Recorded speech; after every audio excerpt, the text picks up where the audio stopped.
Voyons comment nous pouvons être changés par notre Seigneur. Nous avons vu par la parole de Dieu qu'à moins d'être transformés, nous demeurons hors du royaume de Dieu. Quel changement alors a lieu si nous sommes en Christ? Si quelqu'un est en Christ, il est une nouvelle créature, les choses anciennes sont passées. Voici, toutes choses sont devenues nouvelles. Et quelles sont donc ces choses? Ézéchiel 36, 26, 27, c'est la première chose qui arrive. Je vous donnerai un cœur nouveau. Le cœur est le siège des sentiments de l'affection, et si nous n'avons pas un nouveau cœur, nous ne pouvons pas aimer Dieu. Nous aimons le monde parce que notre vieux cœur aime les choses mondaines. En recevant un cœur nouveau, nous aimons les choses célestes. Affectionnez-vous aux choses d'en haut et non à celles qui sont sur la terre, Colossiens 3:2. C'est le premier grand changement qui a lieu dans une personne qui a reçu de l'amour pour les choses célestes. Je le sais, car cela a été montré, cela a été ma propre expérience, nous dit frère Baxing. Le Seigneur Jésus-Christ est devenu mon sauveur en décembre 1929. Ici, frère Baxing témoigne. Je me souviens clairement qu'avant ma conversion, j'étais amateur de plaisirs mondains, de vêtements à la mode. Simplement pour trouver une cravate, je cherchais dans toutes mes affaires pendant une journée entière, comme une femme.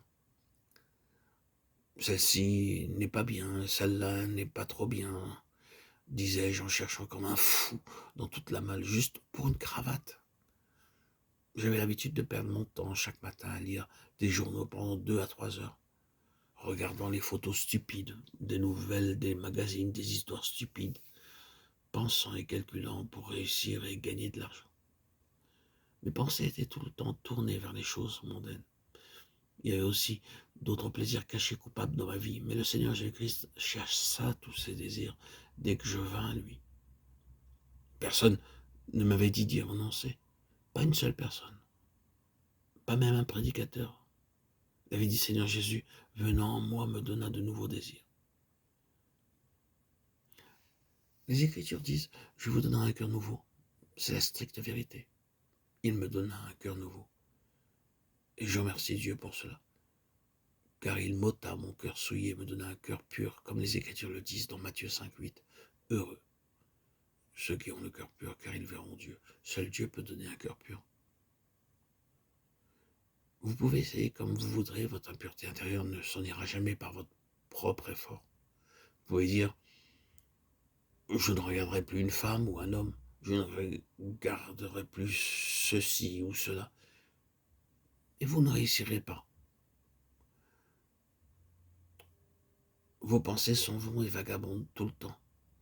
Mais par l'Écriture, nous savons qu'un cœur pur peut nous être donné. Il n'a fait aucune différence entre nous et eux, ayant purifié leur cœur par la foi. Acte 15:9.